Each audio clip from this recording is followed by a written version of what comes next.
All right, time to get the last video in for the day. Last video I've been talking about this banana pipe. Perfect for the condensate line. I mean, it's a serious banana. It's probably about 2 inches out, inch and a half. But all I had to do was start it off, get a little pitch there, and get a lot of pitch on the end. And again, it's not gray water, it's clear water waste. They call it indirect. So we'll have uh, this here will catch the drain from the AC coil from the furnace, because this is 92%, which means it will condense in the bottom. And these two guys, the Navions, and we'll run them around probably 3/4 PVC, maybe bring a piece of 3/4 or 1 inch around the wall,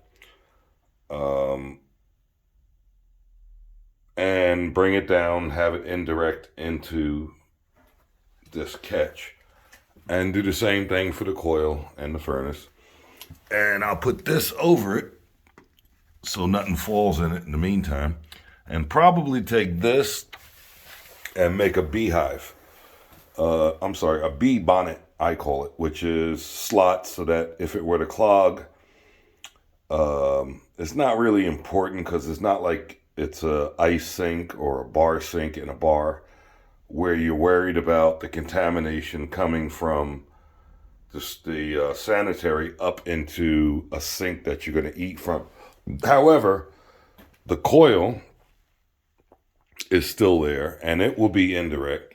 So if it were to overfill, you do want the air gap there. You wouldn't want to have bacteria crawl up the pipe into the coil.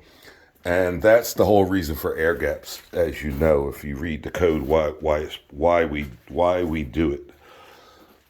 Anyway, so that's in. Plenty of stones. He's nice and tamped down.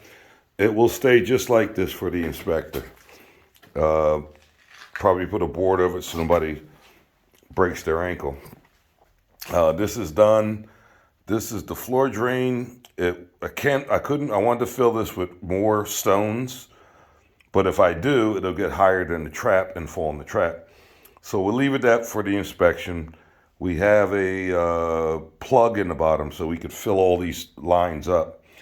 Actually, this is the other system. Remember, this is not on the sanitary that the rest of the dwelling is on. This basement bathroom group is on its own vent that goes VTR.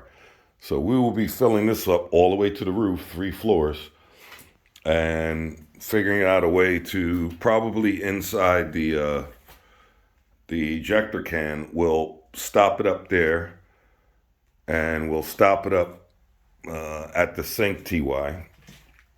We'll probably put a stopper in the indirect. Up here we have a plug which will turn into an AAV. This will be the only AAV in the entire job. As you know from previous videos, I steer away from AAVs. I guess call me old-fashioned or whatever. I don't trust them.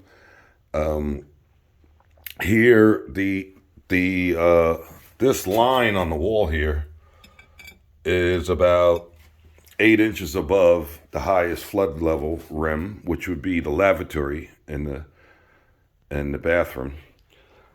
So instead of 6, I went 8, and then it's even more. So it's literally 8 and 8. It's almost 2 feet above the height, and that was nice because I don't have to bend over to screw the doggone AAV in there. The reason I don't like AAVs, even here where they're readily accessible, you'll be changing it. Here, it's not an issue because it's so high above the flood level. The toilet's going to overflow, the tubs are going to overflow, and the sink before any water or contaminants could get into the AAV. But again, read the manufacturer's instructions on the AAV. I see a lot of the newer guys going nuts with them. However, now you can do an entire house, run the 3-inch vent through the roof, or even smaller, have one vent through the roof and AAV everything else in the house. They're legal. They're in code. They're legal. However, I just don't like them.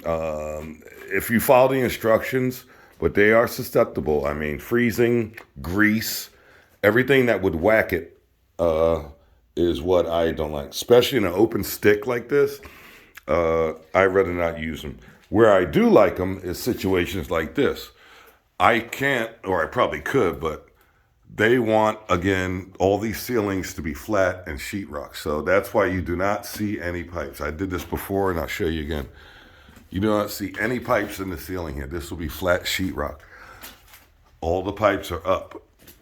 And for that reason, to bring that vent back into the vent that's going to serve this bathroom, I would have to run probably along the wall, across that doorway, or this way across this doorway. And this couldn't be avoided because it was the copper and the natural gas. But when I explained to them that not only you have to run it across that doorway, you're talking about 20 feet from here to where I need to be, 25 feet roughly. So I'd need about 2 inches, and I would have to start out lower here. And then by the time I cross this doorway, it wouldn't be pushed up to the joist. It would have to be down so I could up pitch it, the vent. I have to have that slope, right, going up. And they said, well, what else can you do? I said, well, put an AAV in there. It's the mechanical room. You'll always be able to get to it. So that pipe will stay just like that. This door will be closed. If you ever had an issue with it, you can go take it out and change it. All right, so that's the last video today. I'm marking holes to start cutting through this wood and this concrete to start bringing the risers up. We got 3 of them. One for the lavy, one vent I call a relief for the water closet, and we have one here for the tub. And we already started marking the studs for the diverter.